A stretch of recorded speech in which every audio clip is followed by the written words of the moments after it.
ಬೆಳಗಾವಿಯಲ್ಲಿ ಚಳಿಗಾಲದ ಅಧಿವೇಶನ ಈ ಭ್ರಷ್ಟ ರೈತ ವಿರೋಧಿ ಕಾಂಗ್ರೆಸ್ ಸರ್ಕಾರಕ್ಕೆ ಚಳಿಗಾಲ ಬಿಡಿಸ್ತಕ್ಕಂಥದ್ದು ಅಧಿವೇಶನ ಕೂಡ ಹೌದು.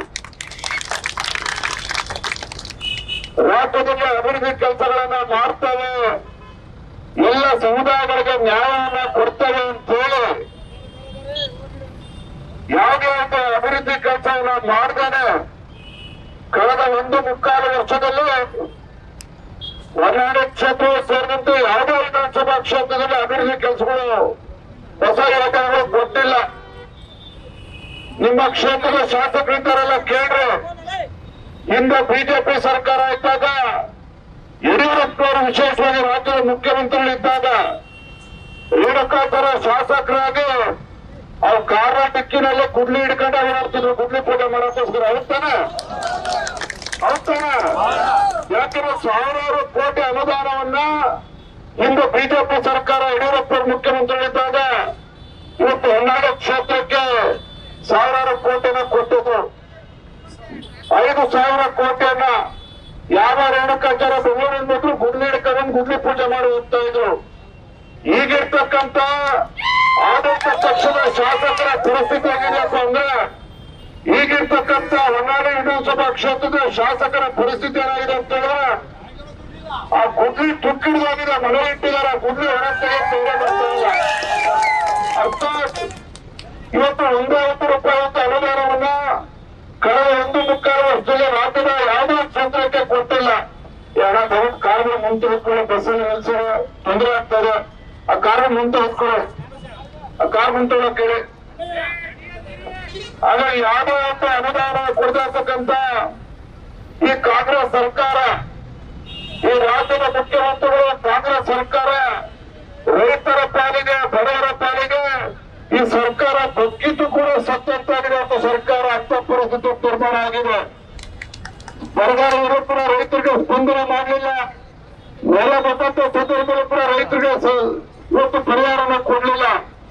ಹಿಂದೆ ಯಡಿಯೂರಪ್ಪ ಮುಖ್ಯಮಂತ್ರಿ ಇದ್ದಾಗ ನಮ್ಮ ರೈತ ತಮ್ಮ ಹೊಲಕ್ಕೆ ವಿದ್ಯುತ್ ಸಂಪರ್ಕ ಪಡೆದುಕೊಳ್ಬೇಕು ಅಂತಂದ್ರೆ 25,000 ರೂಪಾಯಿ ಕಟ್ಟಿದ್ರೆ ಸಾಕಾಗ್ತಾ ಇತ್ತು.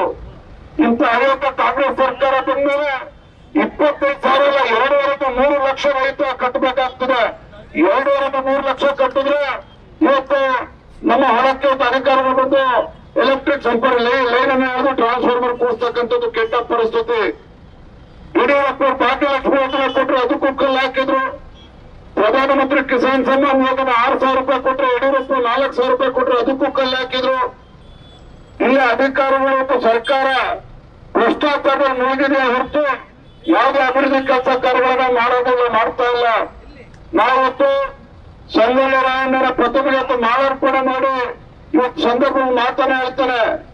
ನಾನಂತೂ ಭಾರತೀಯ ಜನತಾ ಪಾರ್ಟಿಯ ರಾಜ್ಯದ ಅಧ್ಯಕ್ಷರಾಗಿ ಸನ್ಮಾನ್ಯ BS ಯಡಿಯೂರಪ್ಪನವರ ಸುಪುತ್ರನಾಗಿ ಯಾವ ಯಡಿಯೂರಪ್ಪ ಗುರುವಿಗರ ವಿಧಾನಸೌಧ ನಡೆದಿದೆ ಅಂತೇಳಿ ರಾಜ್ಯೋತ್ಸವ ಮಾಡ್ತಾ ಇದ್ದಾರೆ.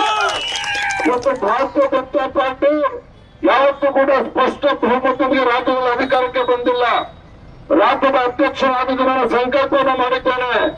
ನಮ್ಮೆಲ್ಲ ಪಕ್ಷದ ಮುಖಂಡರು, ರಾಜ್ಯದಲ್ಲಿರ್ತಕ್ಕಂಥ ನಮ್ಮ ಲಕ್ಷಾಂತರ ಕಾರ್ಯಕರ್ತರು, ನಿಮ್ಮಂತ ಕಾರ್ಯಕರ್ತರದ್ದು ಪರಿಶ್ರಮದಿಂದ ಮುಂದಿನ ದಿನಗಳಲ್ಲಿ ಹಿಂದೆ ಕೇರ್ಪೇಟೆನಲ್ಲಿ ಇವತ್ತು ಯಾವತ್ತೂ ಕೂಡ ಬಿಜೆಪಿ ಗೆದ್ದಿರಲಿಲ್ಲ, ಶಿರಾದಲ್ಲೂ ಕೂಡ ಬಿಜೆಪಿ ಗೆದ್ದಿರಲಿಲ್ಲ.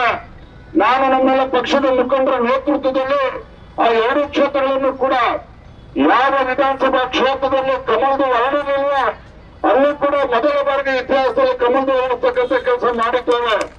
ಇವತ್ತು ನಾನು ಪ್ರಾಮಾಣಿಕವಾಗಿ ಮಾತನಾಡ್ತೇನೆ. ಯಾರೇನೇ ಹಾರಾಟ ನಡೆಸಿದ್ರು ಸಹ ಆ ಭಗವಂತನ ಕೃಪೆಯಿಂದ ರಾಜ್ಯದಲ್ಲಿರ್ತಕ್ಕಂಥ ಲಕ್ಷಾಂತರ ಕಾರ್ಯಕರ್ತರ ಒಂದು ಸಹಕಾರದಿಂದ ಮುಂದಿನ ದಿನಗಳಲ್ಲಿ ಭಾರತೀಯ ಜನತಾ ಪಾರ್ಟಿ ಸ್ವಂತ ಬೆಳೆದ ಮೇಲೆ 130-140 ಶಾಸಕರನ್ನ ಗೆಲ್ಲಿಸಿಕೊಂಡು ಇವತ್ತು ವಿಧಾನಸೌಧದಲ್ಲಿ ಭಾರತೀಯ ಜನತಾ ಪಾರ್ಟಿ ಸರ್ಕಾರ ಅಸ್ತಿತ್ವಕ್ಕೆ ಬರಬೇಕು. ಅಲ್ಲಿವರೆಗೂ ಸಹ ನಮ್ಮ ಜೊತೆ ಹೋರಾಟ ಮಾಡ್ತೇನೆ. ಜವಾಬ್ದಾರಿಯನ್ನು ಕೊಟ್ಟಿದ್ದ ರಾಜ್ಯದ ಅಧ್ಯಕ್ಷರಾಗಿ ಯಾರಿಗೂ ಕೂಡ ಅಂಜದೆ ಐಕದೆ ಪಕ್ಷವನ್ನ ಬಲಿಷ್ಠವಾಗಿ ಕಟ್ಟಿ ಇವತ್ತು ಕಾರ್ಯಕರ್ತರು ತಲೆ ಎತ್ತಿ ಹೆಮ್ಮೆಯಿಂದ ಓಡಾಡಬೇಕು. ಇದು ನರೇಂದ್ರ ಮೋದಿಜಿ ಪಕ್ಷ, ಭಾರತೀಯ ಜನತಾ ಪಕ್ಷ ಅಂತೇಳಿ ಒಳ್ಳೆಯಿಂದ ಮಾತನಾಡಬೇಕು. ಆ ರೀತಿ ಕಾರ್ಯಕರ್ತರಿಗೆ ಬಲ ತುಂಬತಕ್ಕಂಥ ಕೆಲಸ ನಾನು ಪ್ರಾಮಾಣಿಕವಾಗಿ ಮಾಡ್ತೇನೆ. ಬಿಜೆಪಿನ ಅಧಿಕಾರಕ್ಕೆ ತರ್ತೇನೆ. ಮುಂದಿನ ವಿಧಾನಸಭೆಯಲ್ಲಿ ರೇಣುಕಾಚಾರ್ಯರು ಕೂಡ ಶಾಸಕರಾಗಿ ಮತ್ತು ಮಾಡುವ ಮೂಲಕ ಎಲ್ಲರೂ ಕೂಡ ಜೊತೆಗೆ ವಿಧಾನಸಭೆ ಮೆಟ್ಲತ್ವ ಯುವಕರನ್ನ ಎಲ್ಲರೂ ಕೂಡ ಆ ರೀತಿ ಎಲ್ಲರೂ ಕೂಡ ಕೇಳಿಸ್ಕೊಂಡು ವಿಧಾನಸೌಧಕ್ಕೆ ಎಲ್ಲರೂ ಕೂಡ ಕರ್ಕೊಂಡು ಹೋಗ್ತಕ್ಕಂಥ ಕೆಲಸ ಮಾಡ್ತೇವೆ ಅನ್ನೋ ಮಾತನ್ನು ಹೇಳ್ತಾ ನ್ಯೂಸ್ ಫಸ್ಟ್ ನಿರ್ಭೀತಿಯಿಂದ ನಿಮ್ಮ ಪರವಾಗಿ.